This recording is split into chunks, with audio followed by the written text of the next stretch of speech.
सभी ने चाय और मठरी का स्वाद लिया होगा। किसी को और चाय चाहिए होगी तो आप जाके ले सकते हैं। आज हम शक्ति वाहिनी का प्रथम वार्षिक उत्सव मना रहे हैं, इसीलिए आप सभी को आमंत्रित किया है।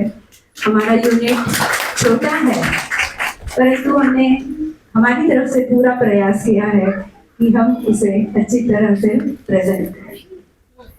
अभी पहले निवेदक के रूप में मैं मंगला देव, मेरे साथ श्रीमती वंदना खेरा जी हैं जो सूत्र संचालन का काम करेंगी, और उसके साथ हमारी हमेशा की पद्धति के अनुसार पहले प्रमुख अतिथि के हस्ते दीपक प्रज्वलन किया जाएगा, शंखनाद होगा, उसके बाद सरस्वती वंदना होगी। कुंदेन तुषार हार धवला या शुभ्र वस्त्रावृता या वीणावर दंडमंडित करा या श्वेत पद्मासना या ब्रह्माच्युत शंकर प्रभुदेवी देवै सदा वंदिता सामां पातु सरस्वती भगवती निःशेष जाड्यापहा निःशेष जाड्यापहा।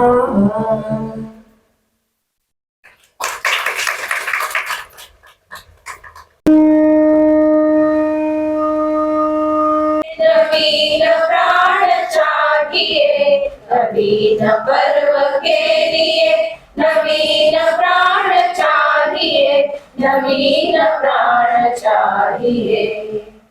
स्वतंत्र देश हो गया प्रभुत्व में दिशा वही, स्वतंत्र देश हो गया प्रभुत्व में दिशा वही। निशा करार टल चली स्वतंत्र माँ विभामयी, निशा करार टल चली स्वतंत्र माँ विभामयी। मुक्त मातृभूमि को नवीन मान चाहिए, मुक्त मातृभूमि को नवीन मान चाहिए, नवीन मान चाहिए। नवीन पर्व के लिए चढ़ स्वर्ग छू गया सरल, चढ़ निकेत है स्वर्ग छू गया सरल। दिशा दिशा पुकारती की साधना करो सफल, दिशा दिशा पुकारती की साधना करो सफल। मुक्त गीत हो रहा नवीन राग चाहिए, मुक्त गीत हो रहा नवीन राग चाहिए, नवीन राग चाहिए। नवीन पर्व के लिए युवती कमर कसों की कष्ट कंटकों की राह है, युवती कमर कसों की कष्ट कंटकों की राह है। प्राणदान का समय उमंग है उत्साह है, प्राणदान का समय उमंग है उत्साह है। पगों में आंधियां भरे प्रयाण गान चाहिए, पगों में आंधियां भरे प्रयाण गान चाहिए, प्रयाण गान चाहिए। नवीन पर्व के लिए नवीन प्राण चाहिए, नवीन पर्व के लिए नवीन प्राण चाहिए, नवीन प्राण चाहिए, नवीन प्राण चाहिए, नवीन प्राण चाहिए।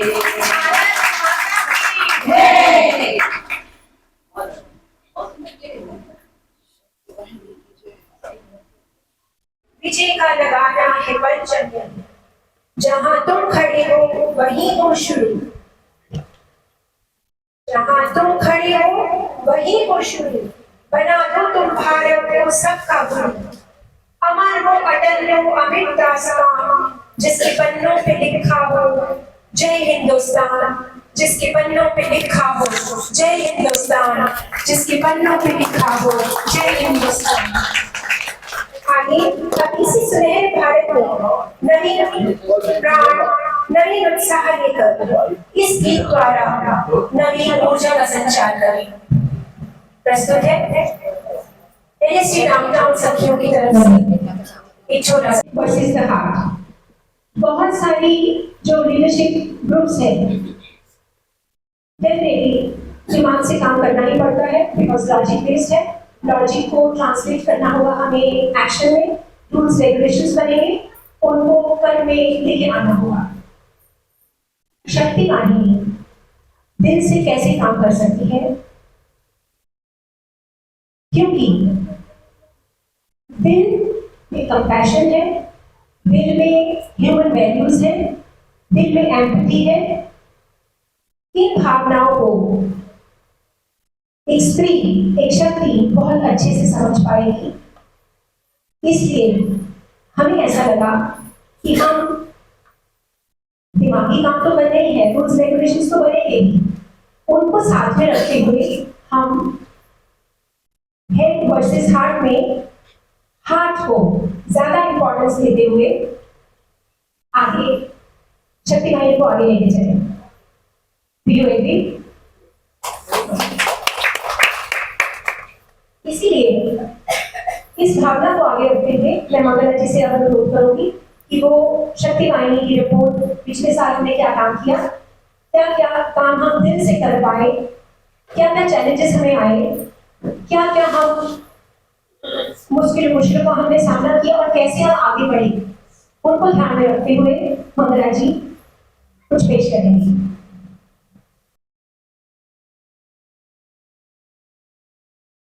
बहुत खूब वंदना जी। चलिए देखते हैं रामायण काल पूर्व ऋषि पत्नियों का सामाजिक उत्थान के लिए महत्वपूर्ण योगदान। इसकी लेखिका है श्रीमती ज्योति काटे और प्रस्तुति है श्रीमती ज्योति काटे और उनकी टीम। ओम श्रीम नमः। आदरणीय आमंत्रित और मेरे सहयोगियों को मेरा प्रणाम। भवेस्तु पारे महादुःख मेरी, प्रपातक प्रकामे प्रलोभी प्रमत्ता, सुसंसार पाशः प्रबद्धः सदाहं, गतिस्त्वं त्वमेका भवानी। हम सब रामायण और महाभारत काल से ही स्त्रियों को देवी स्वरूप मानते हैं। जैसे माता रेणुका, माता अनसुया। आज जब पूरा आर्यावर्त अज्ञान के अंधकार में डूबा हुआ था, तब समाज को ज्ञान के प्रकाश की ओर ले जाने का कार्य इन स्त्रियों ने किया। समाज के उत्थान के लिए अपना जीवन समर्पित किया। यह स्त्रियां राजा की बेटियां थी। तब यह रिवाज था कि राजा अपनी बेटी का विवाह ऋषियों के यहाँ कराते थे और ऋषियों के आश्रम को सुरक्षा और संसाधन प्रदान किया करते थे और अपने जनहित में शिक्षा और संस्कृति को बढ़ावा देते थे। आइए ऐसी महान स्त्रियों से मिलते हैं।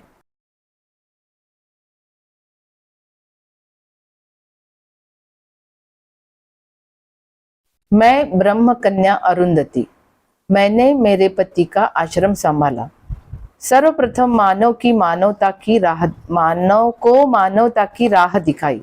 जीवन मानवीय संवेदनाओं के साथ जीकर कैसे सुखी समाधानी हो सकता है, यह बताया।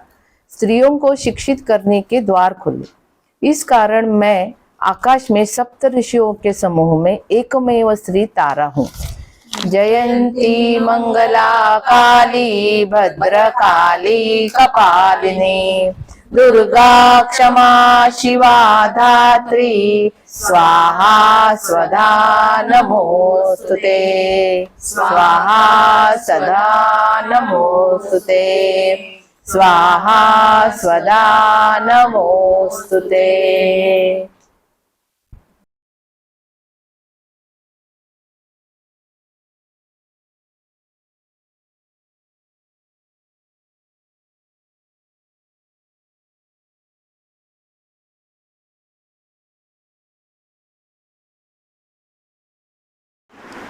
मैं अदिति।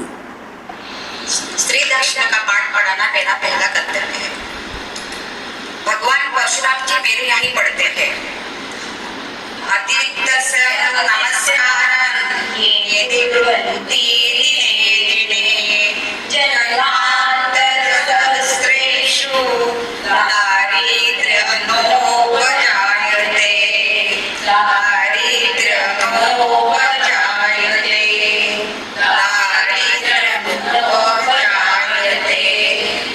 आदित्य के समान जो विराज है, ऐसे परशुराम जो आज भी विराजमान है, उनके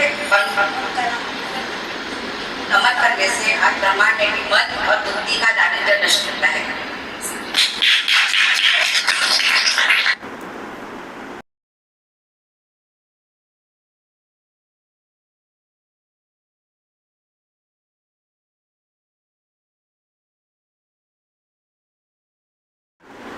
मैं बहू और ऋषि की पत्नी। मैंने मेरे पुत्र जमदग्नि को दक्षिण भारत आर्यावर्त में जाकर प्रजाजनों को शिक्षित और सुसंस्कृत बनाने के कार्य की प्रेरणा दी। जमदग्नि और उसकी पत्नी रेणुका ने ये कार्य संपन्न किया। नर्मदा के किनारे से लेकर पूरा विंध्य, मध्य भारत, गुर्जर और सह्याद्री के आसपास फैलाया। मेरे आश्रम में मेरा भाई विश्वामित्र भी पढ़ता है। उसको मैंने पूरे विश्व का संतुलन रखना सिखाया। सर्वभूतेषु विद्यारूपेण संस्थिता नमस्तस्यै नमस्तस्यै नमस्तस्यै नमो नमः नमस्तस्यै नमो नमः नमस्तस्यै नमो नमः।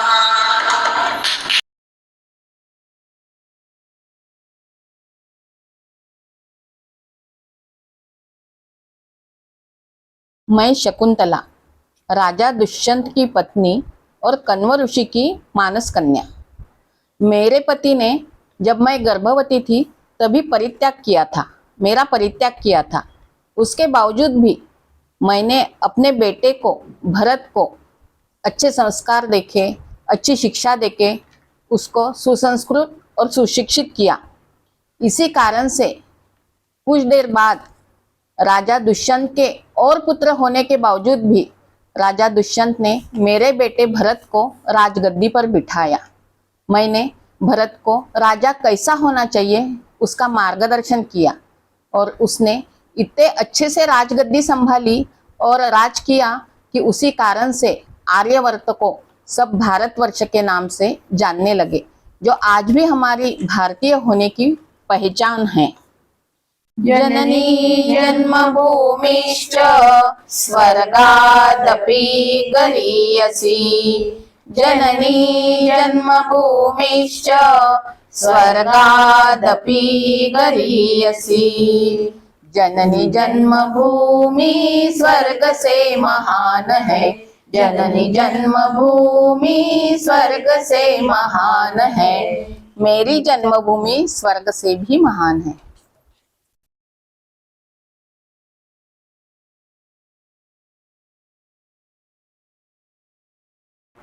मैं अनसुईया, अत्रि ऋषि की पत्नी और दत्त भगवान की माता। मेरी परीक्षा लेने के लिए आए हुए ब्रह्मा, विष्णु, महेश जैसे देवताओं के मन में भी मैंने अपने वात्सल्य से मातृभाव जगा दिया। इसी से प्रेरणा लेकर पूरी दुनिया में यह संदेश प्रस्तुत हुआ कि किसी भी पराई स्त्री को माता मानना अनिवार्य है, वरना विनाश निश्चित है। या देवी सर्वभूतेषु मातृरूपेण संस्थिता नमस्तस्यै नमस्तस्यै नमस्तस्यै नमो नमः नमस्तस्यै नमो नमः नमस्तस्यै नमो नमः। वर्गवंशीय वचक तनु ऋषि की कन्या। गार्गी। मेरा आश्रम आज भी जनकपुर में है। मैंने राजकुमारी सीता से पहले अनेक राजकन्याओं तथा सामान्य कन्याओं को गणित और शास्त्र की शिक्षा दी। मेरे साथ मेरी सहकर्मिणी मैत्रेयी ने कन्याओं को शस्त्र विद्या सिखाई। आज भी भारतवर्ष में गार्गी और मैत्रेयी आदर्श स्त्रियां मानी जाती है।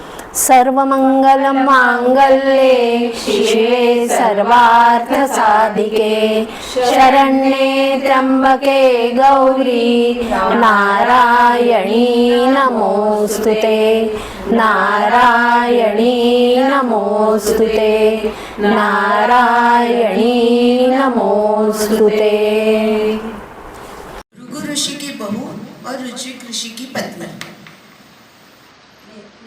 मैंने मेरे पुत्र जमदग्नि को दक्षिण भारत आर्यावर्त में जाकर प्रजाजनों को शिक्षित और सुसंस्कृत बनाने के कार्य की प्रेरणा दी।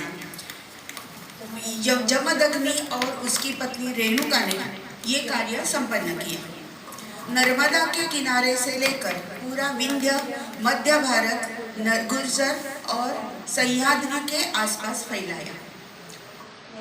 मेरे आश्रम में मेरा भाई विश्वामित्र भी पढ़ता है। उसको मैंने पूरे विश्व का संतुलन रखना सिखाया। या देवी सर्वभूतेषु विद्यारूपेण संस्थिता नमस्तस्यै नमस्तस्यै नमस्तस्यै नमो नमः नमस्तस्यै नमो नमः नमस्तस्यै नमो नमः। मैं रेणुका, राजा रेणु यानी काशीराज की पुत्री, ऋषि भृगु की बहू और ऋषि जमदग्नि की पत्नी। मेरी एक पहचान और भी है।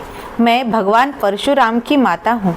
मुझे महाराष्ट्र, गुर्जर और विंध्य में घर घर में देवी के रूप में पूजा जाता है। वह इसलिए कि पूरे दक्षिण आर्यावर्त में संस्कृति की शिक्षा और नागरिक जीवन के प्रसार का कार्य मैंने और मेरे पति ने किया। दक्षिण आर्यावर्त में तब वन्य जीवन ही चल रहा था। नरमांस भक्षी मानव बसते थे। उन्हें नागरिक जीवन शैली और शिक्षा संस्कृति का महत्व समझाया। आज भी इस प्रदेश में मेरे मंदिर और मेरे पति के आश्रम हैं। अपने पुत्र परशुराम को अन्यायी राजा सहस्रार्जुन को सबक सिखाने की प्रेरणा दी। परशुराम ने ही केरल, कोंकण, गोमांतक और तमिलनाडु के वन्य प्रदेशों में संस्कृति और नागरिक जीवन का प्रसार किया। ध्याये नित्यम् अपूर्ववेश ललितां कंदर्पलावण्यदां देवीं दैवगणैरुपास्य चरणां कारुण्यरत्नाकरां लीला विग्रहणीं विराजितभुजां सच्चन्द्रहासादिभिर्भक्तानन्दविधायिनीं प्रमुदितां नित्योत्सवां रेणुकां नित्योत्सवां रेणुकां नित्योत्सवां रेणुकां।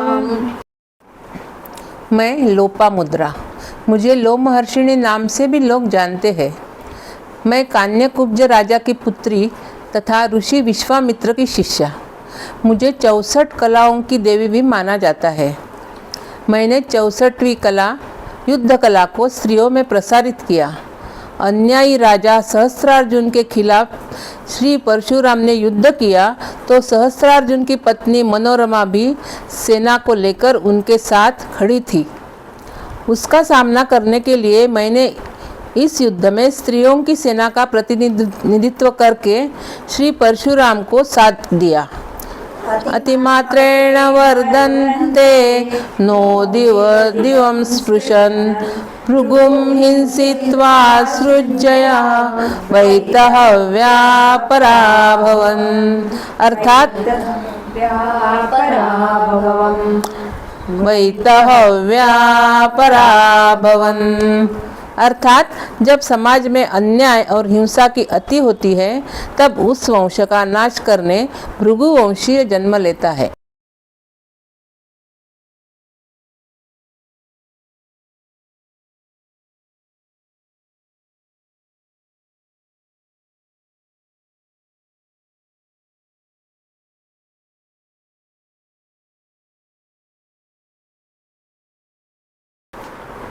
मैं मनोरमा, राजा कार्तवीर्य अर्जुन की पत्नी। उन्हें दत्त भगवान से सहस्त्र बाहुओं के बल का वरदान मिला था, इसीलिए उनका नाम सहस्त्रार्जुन मिल गया था। इस बात से गर्विष्ठ होकर वह प्रजाजन और ऋषियों पर अन्याय करने लगे। मैंने उन्हें समझाने की बहुत कोशिश की पर वे नहीं माने। अपना प्रजापालन और शिक्षा और संस्कृति के संवर्धन का राजधर्म भूल चुके थे। भृगुवंश के हाथों उनका विनाश अटल था। जब भगवान परशुराम जी युद्ध के लिए आए तो मैंने अपना पतिव्रता धर्म निभाते हुए अपने पति का साथ दिया। युद्ध में स्त्रियों की सेना खड़ी की, लेकिन अंत में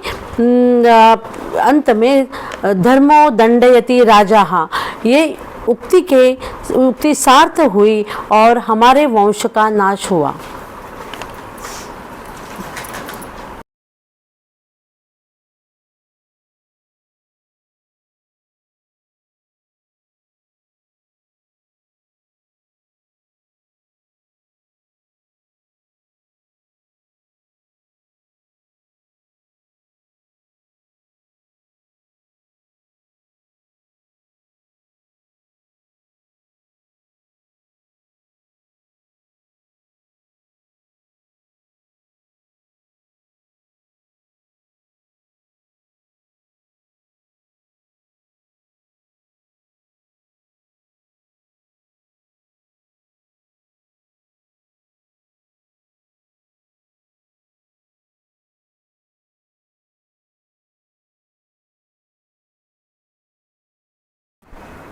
विवादे विषादे प्रमादे प्रवासे जले नाचले पर्वते शत्रुमध्ये अरण्ये शरण्ये सदा मां प्रपाहि गतिस्त्वं त्वमेका भवानी। इस श्लोक का अर्थ यह है कि अपने भारतवर्ष या आर्यावर्तीय प्रजाजनों में संस्कृति और ज्ञान का तो प्रवाह अविरल चला आ रहा है। इस काम को गतिशील रखने के लिए स्त्रियों का योगदान 100% है। किसी भी परिस्थिति में स्त्रियां बिना रुके बिना थके अपनी अगली पीढ़ी में ज्ञान, शिक्षा और संस्कृति प्रसृत कर रही है। चाहे त्रेता युग हो, द्वापर युग हो या कलयुग हो। जैसे रामायण काल में माता कौशल्या, सीता जी की माता सुनैना, शबरी, अहिल्या, मंदोदरी। महाभारत काल में माता कुंती, माता यशोदा, माता देवकी और युद्ध के लिए अम्बा। आज के समय में माता जीजाबाई, अहिल्याबाई होळकर, झांसी की रानी लक्ष्मीबाई, रमाबाई रानडे, इंदिरा गांधी, पहली डॉक्टर आनंदीबाई जोशी। आज के समय में तो वैज्ञानिक से लेकर पायलट तक और डॉक्टर, पुलिस, सैन्य सब जगहों पर स्त्रियां ही अग्रसर है। यह सूची बहुत लंबी है। आज भी हर घर में अब माँ के रूप में एक देवी मौजूद है। वैसे भी हर स्त्री का यह कर्तव्य है कि वह देश को सुसंस्कृत और शिक्षित नागरिक दे। नमस्तुभ्यं जगद्धात्री, नमस्तुभ्यं नमो नमः। धर्माधारे नमस्तुभ्यं नमः। त्रैलोक्य जननी या देवी सर्वभूतेषु शक्तिरूपेण संस्थिता। नमस्तस्यै नमस्तस्यै नमस्तस्यै नमो नमः। नमस्तस्यै नमो नमः। नमस्तस्यै नमो नमः। ज्योति जी, बहुत सुंदर प्रस्तुति। अब मैं आमंत्रित कर रही हूँ आज की हमारी प्रमुख अतिथि श्रीमती साइली खरे। जय श्री राम। वर्धापन दिनाच्या खूप खूप शुभेच्छा. शक्ती वाहिनीचे सर्व सदस्य, मान्यवर आणि उपस्थित सर्व नात्यांना नमस्कार. देवानं दिलंय त्यातलं थोडंसं इतरांनाही देऊन पाहावं. देव होता आलं नाही तरी थोडंसं माणूस होऊन माणसासाठी जगावं. ही चारोळी वाचता क्षणी अनेक विचार मनात आले. मग काय सुरू झाला एक प्रवास नांदीचा. नांदी म्हणजे एका चांगल्या कार्याची सुरुवात. सामाजिक बांधिलकी जपणारं हे एक अनोखं कुटुंब. 1997 साली याचं बीज रोवलं. इच्छापूर्ती करणारा हा नांदीचा कल्पवृक्ष लवकरच 27 वर्ष संपून 28व्या वर्षात पदार्पण करणार आहे. या प्रवासात सुख, आनंद आणि समाधान आहे, कारण ही एक बिनपैशाची सेवा आहे. नांदी बंध नात्याचे, नांदी हक्काचे व्यासपीठ, नांदी घे भरारी, नांदी वाचन कट्टा, नांदी लेखन छंद, नांदी सुगरण कट्टा, नांदी धार्मिक कट्टा, नांदी कारागिरी, नांदी पिकनिक कट्टा, नांदी शिदोरी कट्टा, नांदी बंधकलेचे देणे समाजाचे, नांदी कलादालन आणि गृहउद्योग या सर्व गटांच्या माध्यमातून आपण विविध उपक्रम राबवत असतो. या सर्व गटांचा उद्देश आणि वैशिष्ट्ये सविस्तरपणे पुढच्या भेटीत आपण जाणून घेऊयात. तुझ्या ठाई शक्तीचा महासागर हेलावत असतो. तू सर्व काही करू शकतेस यावर कुटुंबाचा विश्वास असतो. यानंतरचा पुढचा प्रवास सुरू झाला. अंधशाळा, मूकबधीर शाळा, आधार निकेतन, वृद्धाश्रम, अनाथालय, विशेष मुलांच्या संस्था अशा बऱ्याच संस्थेशी आपण जोडल्या गेलो आहोत. 16 विषय घेऊन आपण या ठिकाणी विनामूल्य सेवा देत असतो. वाचन कट्टा, विविध विषय घेऊन वाचून दाखवले जाते. लेखन कट्टा, एक वाक्य, एक शब्द दिला जातो, त्या विषयाला अनुसरून लिखाण करून घेतले जाते. धार्मिक कट्टा, धार्मिक वाचन, लेखन आणि पठण. संगीत कला, गायन आणि वादन शिकवले जाते. खेळ, मेंदूचा व्यायाम, मेंदूला चालना देणारे खेळ शिकवले जातात. आरोग्य, आहार आणि संस्कृती, प्रत्येक महिन्यातील सणांची माहिती, कथा, महत्त्व आणि आहार सांगण्यात येतो. कानमंत्र, पाककला, प्रात्यक्षिक आणि लेखन. योगा, ध्यान, प्राणायाम, मुद्रा यांचा अभ्यास आणि सराव. सकारात्मक विचार लिहून देण्यात येतात. कविता, चारोळी, कथा, लेखन आणि वाचन दोन्ही स्वरूपात. शब्दचित्र, कविता चित्र, विविध कला, टाकाऊपासून टिकाऊ, कलाकृती, चित्रकला, रंगकाम, रांगोळी, शिवणकाम, भरतकाम, विणकाम आणि विविध कला शिकवण्यात येतात. चर्चासत्र, कला सादरीकरण, गुजगोष्टी. होमवर्कसाठी वेगवेगळे विषय देण्यात येतात. आजीचा बटवा पण असतो. सर्वात शेवटी असतो तो हास्यकट्टा, विनोदी किस्से सांगण्यात येतात. विविध माध्यमांचा योग्य वापर करून ऑनलाईन कार्यशाळेचे आयोजन आपण करतो. जसे विविध तज्ज्ञांच्या भेटी, त्यांचे मार्गदर्शन, उद्योजिका एक प्रवास, मनाचा मनाशी संवाद, सुट्टीचे नियोजन, वेळेचे व्यवस्थापन असे विविध विषय घेऊन महिन्यातून एकदा आम्ही आपल्या भेटीला येत असतो. घरातील माळ्यांनाही मोकळा श्वास हवा असतो. अडगळीतील सामानालाही मानाचं स्थान हवं असतं. ठेवणीतल्या कपड्यांना, साड्यांना, पडद्यांना नवीन रूप हवं असतं. जे तुला नकोसं असतं ते कुणासाठी तरी गरजेचं असतं. या कल्पनेतून सुरू झाला पुढचा प्रवास. संकलन आणि गरजवंतांना वाटप. जसे कपडे, बेडशीट, पडदे, रद्दी पेपर, स्टेशनरी, खेळणी, शालेय साहित्य, पुस्तके, धार्मिक ग्रंथ, अजून बरेच काही. एक भली मोठी यादीच आपण तयार केली आहे. संकलित झालेल्या सामानांची मोजणी, वर्गीकरण, कलाकृती बनवल्या जातात. त्यानंतर आपली हाक आणि नांदीची साथ या उपक्रमाअंतर्गत वाटप केल्या जातात. कुटुंबाचा कुटुंबापर्यंतचा हा प्रवास खूप सकारात्मक ऊर्जा देत असतो. कलेच्या माध्यमातून 500 पेक्षा जास्त उद्योजिका घडल्या आहेत. त्यांनी बनवलेल्या स्वस्त आणि मस्त अशा विविध कलाकृती कलादालनात विक्रीसाठी उपलब्ध असतात. 365 दिवस कमीत कमी 15 मिनिटे ते काही तासांपर्यंत या कुटुंबातील सर्व सखी आपला अमूल्य असा वेळ देऊन योगदान देत असतात. समाजसेवा म्हणजे काय, तर जेव्हा तुम्ही इतरांमध्ये रममान होता, मिळण्याची अपेक्षा न ठेवता काम करता, घेण्यापेक्षा देण्यावर जास्त भर असतो. चला तर समाजकार्य करून थोडे मानसिक समाधान मिळवूयात.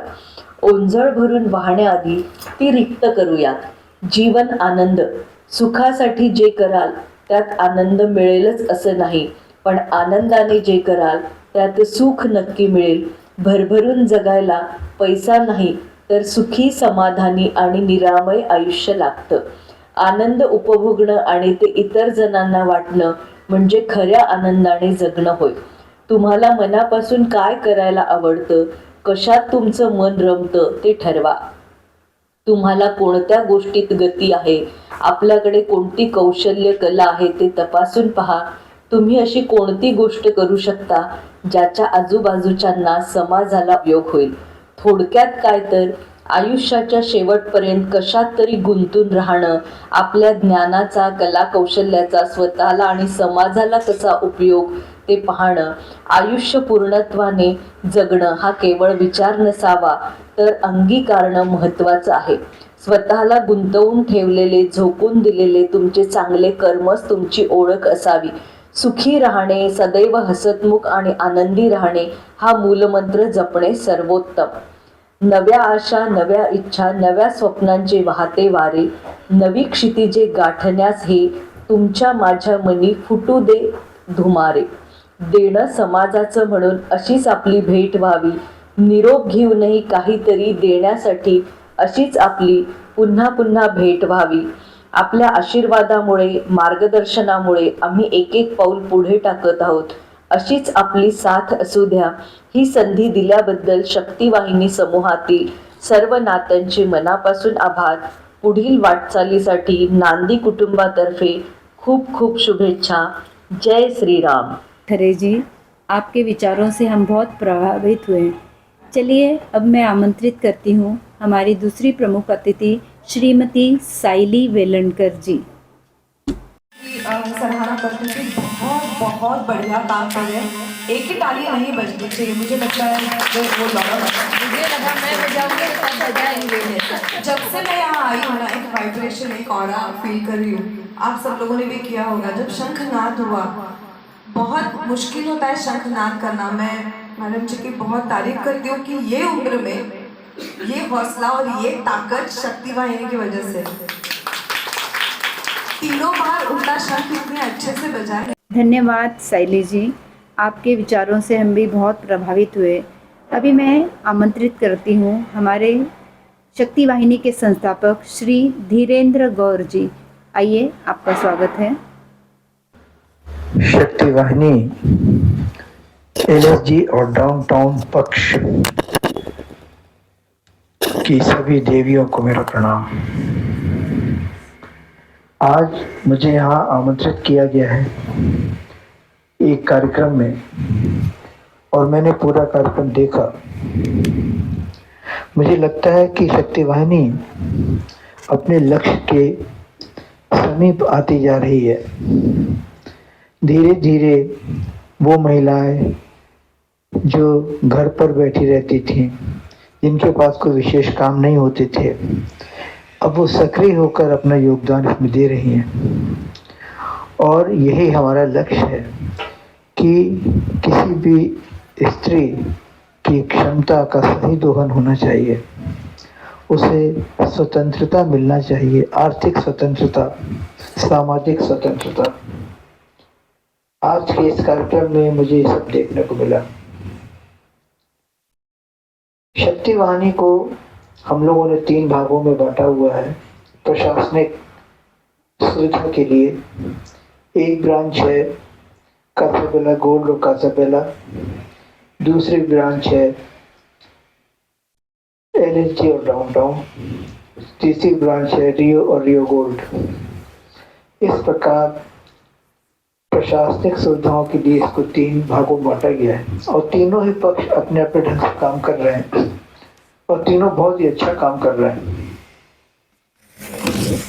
आज के कार्यक्रम में सभी जितने भी कार्यक्रम उपस्थित किए गए प्रभावशील थे, परंतु जो ऋषि मुनियों की कन्याओं और पत्नियों के ऊपर आधारित एक कार्यक्रम था, जो ज्योति काटे जी ने पूरा उसको बना के और कोरियोग्राफी भी की थी, वो बहुत ही प्रभावशील था।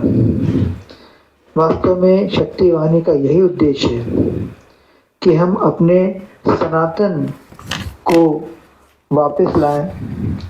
सनातन में जो स्त्रियों को स्वतंत्रता थी उसको वापस लाएं। उनकी बौद्धिक क्षमता का पूरा लाभ लिया जाए समाज के लिए। जो नाटिका प्रस्तुत की गई उसमें यही बात थी कि किस प्रकार विदुषियों ने प्राचीन समय में भी बहुत कुछ किया है हमारी संस्कृति के लिए। ये बात सरासर गलत है कि हमारे यहाँ शिक्षा पर, नारी की शिक्षा पर प्रतिबंध था। ऐसा कुछ भी नहीं था, ये बाद में हुआ। हमारे यहाँ नारियाँ शिक्षित होती थी और उनमें स्वतंत्रता भी थी, हर प्रकार की स्वतंत्रता थी। ये बाद में मुगल काल और अंग्रेजों के आने के बाद विकृति आई है। हमारे यहाँ स्वयंवर की परंपरा थी। स्वयंवर मतलब ये कि जो वधू है वो स्वयं अपना वर चुनती थी। उसके लिए चूंकि वो सबको जानती नहीं थी, इसलिए कोई ना कोई परीक्षा रखी जाती थी जिसके आधार पर वो चुना करती थी। तो ये तो एक बहुत बड़ा उदाहरण है कि हमारे यहाँ कितनी स्वतंत्र थी नारियां। इसी लक्ष्य की ओर शक्तिवानी बढ़ रही है। मैं आज के कार्यक्रम के लिए मंगला जी, नेहा जी और जितने भी इनकी पूरी टीम है सबको बहुत बधाई देता हूँ। आज की एंकरिंग में बहुत अच्छी थी। वंदना जी को बहुत बहुत बधाई। एक नया एंकर हमारे सामने आया है और पूरे प्रोग्राम को एक छोटे से हॉल में इस ढंग से व्यवस्थित किया गया। ये दक्षता का एक प्रमाण है। इतना सरल नहीं होता है कि इतने छोटे से हॉल में सब कुछ हो जाए, उसी में खाना पीना भी हो जाए। व्यवस्था बहुत अच्छी थी, खाना भी अच्छा है। और मैं एक बार फिर चाहूँगा कि जो ज्योति काटे जी का जो छोटी सी नाटिका है, इसको और विस्तार से बनाया जाए और इसको हम प्रयत्न करेंगे कि इसको बड़े मंच पे लेकर आए। बहुत ही अच्छा ये दृष्टिकोण है। इसी प्रकार की चीज़ें हमारे बीच में आना चाहिए।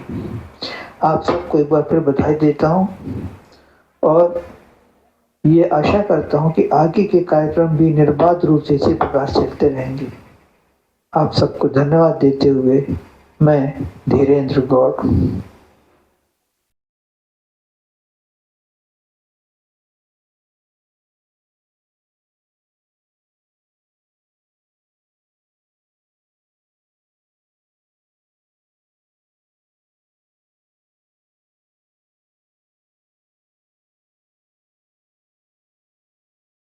मैं शुभांगी बोल रही हूँ। सभी उपस्थित जनों को मेरा सादर प्रणाम।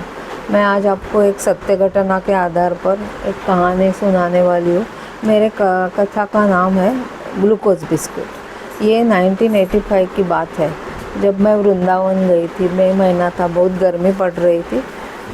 हम लोग दोपहर को 3 बजे ऐसे चल रहे थे दर्शन लेके। अभी हमारे आगे एक विधवा औरत, एक बूढ़ी औरत चल रही थी। वो अपसेट लग रही थी और बार बार मुझे टाइम पूछ रही थी।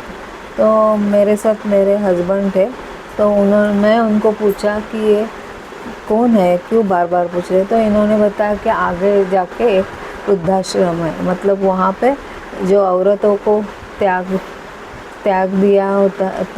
किया होता है फैमिली ने, वो उधर लाके छोड़ देते हैं और वो औरतों गवर्नमेंट ने उनके लिए खाली रहने को जगह दी है। उनको खुद कमा के उधर निर्वाह करना पड़ता है। ऐसे उनकी स्टोरी है। तो मैंने बोला चलो जाके हम देखेंगे। तो हम लोग वहाँ पे गए और वहाँ का दृश्य देखा तो बहुत ही विदीर्ण था, बहुत भयानक था। क्योंकि एक रूम में 4-4, 5-5 लेडीज़ रहती थी। उनकी आर्थिक स्थिति और कुछ ठीक नहीं थी। तो मैंने मेरे हस्बैंड को बोला कि चलो इनको कुछ देते हैं। तो हमने उनके लिए ग्लूकोज बिस्किट, चाय और मैं सबको थोड़ा 10-10 रुपये दे रही थी। ऐसे 40-50 औरतें थी। तो मैंने जब 10-20 लेडीज़ को दे दिया, तब भी एक औरत को मैंने दिया तो वो बार बार मेरी तरफ देख रही थी। तो उसके आँख में मुझे कुछ ऐसे परेशानी हुई। तो मैंने पूछा क्या माँ जी क्या चाहिए, तो उन्होंने बोला 2-3 पैकेट्स मिलेंगे क्या, तो मैं बोला हाँ दे दो। मैंने 4-5 और दे दिए। तो उसके बाजू में जो औरत खड़ी थी वो उसने बोला पता है क्या ये ग्लूकोज बिस्किट क्यों लेती है, क्योंकि इसने 18-20 साल बाद वो अभी जाने वाली है अपने घर में, पता नहीं उसका लड़का उसको रखेगा नहीं रखेगा, लेकिन ये इसके बेटे को ग्लूकोज बिस्किट पसंद है बोल के सब बिस्किट लेके जा रही है, इकट्ठा कर रही है। तो मैं ताज्जुब हो गई। मैंने उसको पूछा तो फिर बोली कि माँ मुझे जहाँ यहाँ पे छोड़ा था तभी वो छोटा था, लेकिन तभी उसको ग्लूकोज बिस्किट बहुत पसंद था। तो मैं कुछ बोली नहीं, उसको दे दिया। फिर हमारा हो गया। फिर मैंने उसको बोला और चाहिए क्या, तो उसके आँख में एक जो मैं झलक देखी वो आज भी मैं भूल नहीं पाती। जो उसको मैंने जब भी ज़्यादा बिस्किट दिए तो बहुत खुश हो गए और उसने मुझे ज़ोर से पकड़ लिया और वो मैं कभी नहीं भूल सकती। तो इसीलिए ये सब कौन कर सकते, जिस बेटे ने उसको त्याग किया है उसके लिए वो इतना सब सारा ग्लूकोज बिस्किट ले, ये एक माँ ही कर सकती है और कोई नहीं कर सकता। इसीलिए माँ होना इतना महान है। एक स्त्री अपना घर बार छोड़ के दूसरे के घर जाके शादी के बाद एक स्वर्ग निर्माण करती है, वो स्त्री ही कर सकती है। ऐसे काम सब माँ, जिस बेटे ने उसको ये किया ठुकराया है उसके लिए वो ग्लूकोज बिस्किट दे रही है, एक माँ ही कर सकती है। और मैं आपको एक बोलती हूँ, मेरी एक विनंती है आपसे कि आप दुनिया में घूमने को जाओ, कहाँ भी जाओ, लेकिन एक बार उस जादू की झप्पी लेने ज़रूर जाओ। वो जो उनका जो आनंद है, हम कुछ देते हैं तभी उनके मन में जो आनंद होता है वो आप देखने ज़रूर जाओ। मेरा यही आपको एक रिक्वेस्ट है। मेरी कथा, मैं धन्यवाद, मेरी कथा समाप्त करती हूँ।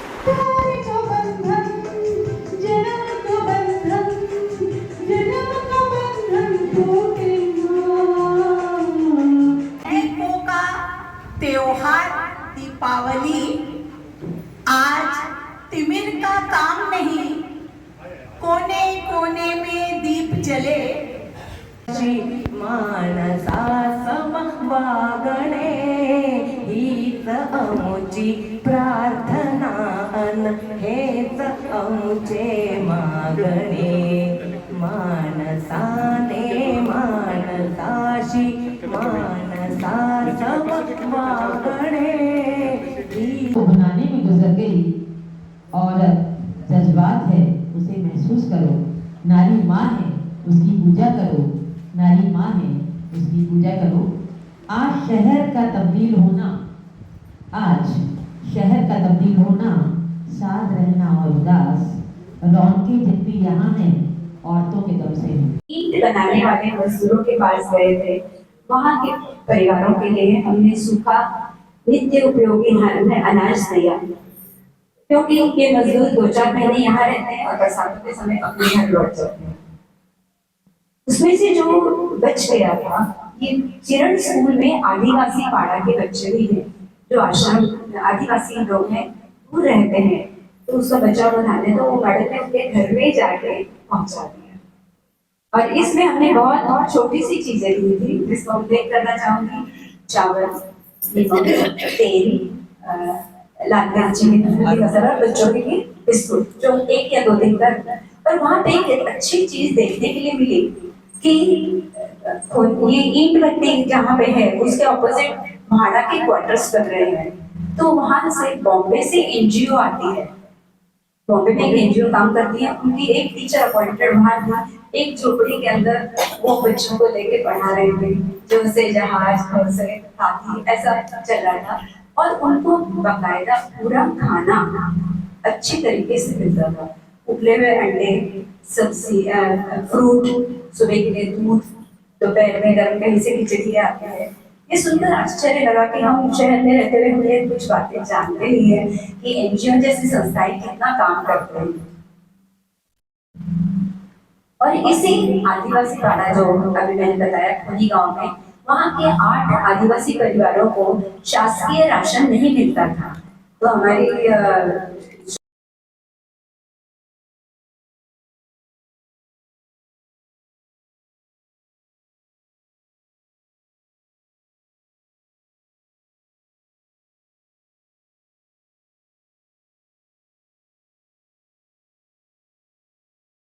जो हर महीने की हमारी मीटिंग होती है उसकी शुरुआत कैसी होती है उसका चित्रण दिखाया है। दीप प्रज्वलन, शंखनाद। इसके पश्चात पशु सेवा के अंतर्गत हम लोग अंतरली गांव में परदेसी गौशाला में गए थे। वहां गाय और भैंसों को गुड़ और चना दिया।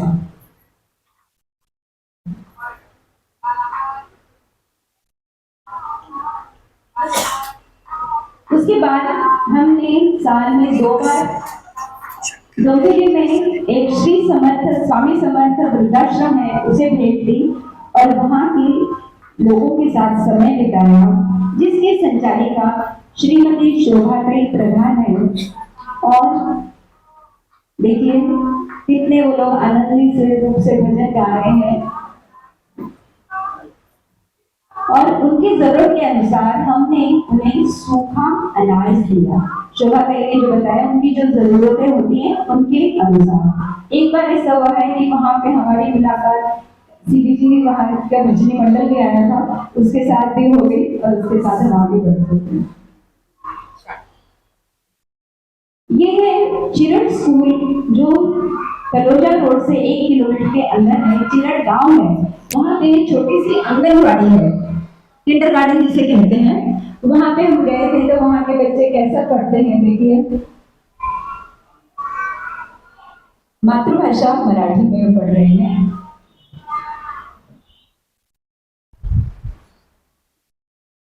वहां पे हर एक बच्चे को अपना नाम, अपना गांव, अपना जिला, अपना देश ये सिखाया जाता है। कुछ बच्चे बोल पाते हैं, कुछ नहीं बोलते। ये लड़की अच्छा बोल पाएगी जिसे हम अगले वीडियो में देखेंगे। ये है वो जो स्कूल जहाँ पे हम विद्यादान का काम करते हैं। अभी ये स्लाइड शूट किया है। केवल आपके 45 बच्चे आंगनबाड़ी में हमारी नेहा पाडवाल जी ने ग्रामर सिखाया है। प्रयत्न था एक छोटा सा।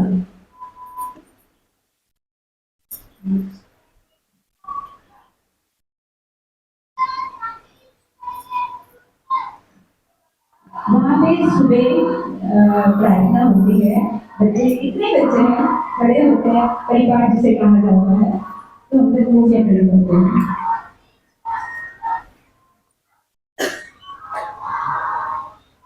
यहाँ पे ज्ञानेश्वर महाराज का प्रसाद दान की दृष्टि को सिखाया जाता है, जो भगवान से अपने हाथों की कसाई में दान मांग रहे हैं ताकि हम अच्छे बने।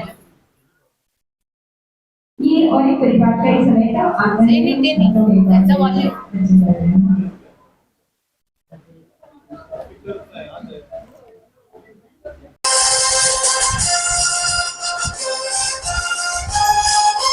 वंदे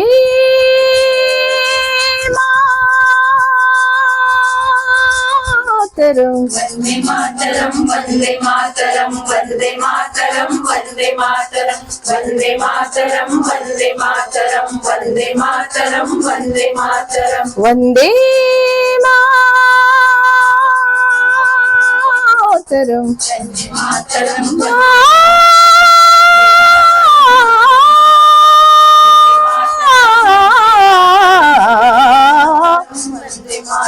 सुजलाम सुफलाम मलय शस्य श्यामलां मातरम वंदे, सुजलाम सुफलाम मलयज शीतलां शस्य श्यामलां मातरम वंदे मातरम,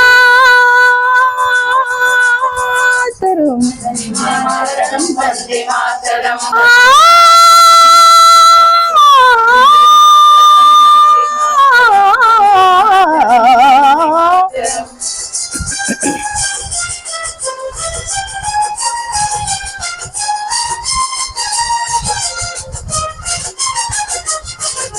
शुभ्र जोशना पुलकित यामिनी पुल्ल कुसुमित द्रुमदल शोभिनी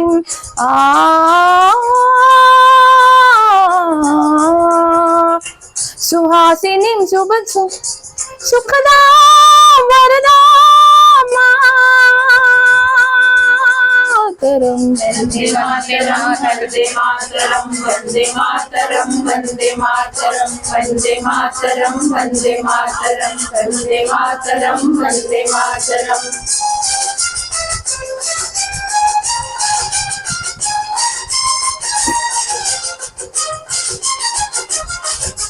सप्तकोटि कंठ कल कल निनाद करले, सप्तकोटि भुजेंद्र दाखर करवाले। सप्तकोटि कंठ कल कल निनाद करले, सप्तकोटि भुजेंद्र दाखर करवाले। अबलम किनुम इतबाले बहुबल धारिणी नमामि तारिणी मृपुदल वशनी मातरम वंदे मातरम। वंदे मातरम, वंदे मातरम, वंदे मातरम, वंदे मातरम, वंदे मातरम, वंदे मातरम, वंदे मातरम, वंदे मातरम। त्वाहि दुर्गा दश प्रहरण धारिणी, कमला कमल दल विहारिणी, वाणी विद्यादायिनी नमामि त्वं। नमामि कमलाम अमलाम अतुलाम सुजलाम सुफलाम मातरम, श्यामलाम सरलाम सुष्मिताम धारिणीं भाषिणीं मातरम वंदे मातरम। वंदे मातरम,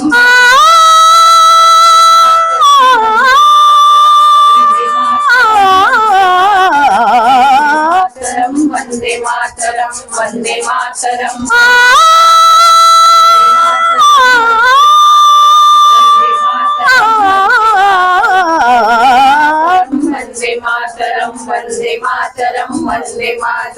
वंदे मातरम, वंदे मातरम, वंदे मातरम, वंदे मातरम, वंदे मातरम, वंदे। भारत माता की जय, भारत माता की जय। धन्यवाद नेहा जी, शक्ति वाहिनी की तरफ से आपका बहुत बहुत धन्यवाद, जो आपने हमारे फ़ोटो निकाले, इतने अच्छे वीडियो निकाले, आपने अपना टाइम दिया। हमको ऐसा लगता है कि हम इतने अच्छे साड़ी वगैरह पहन के आए।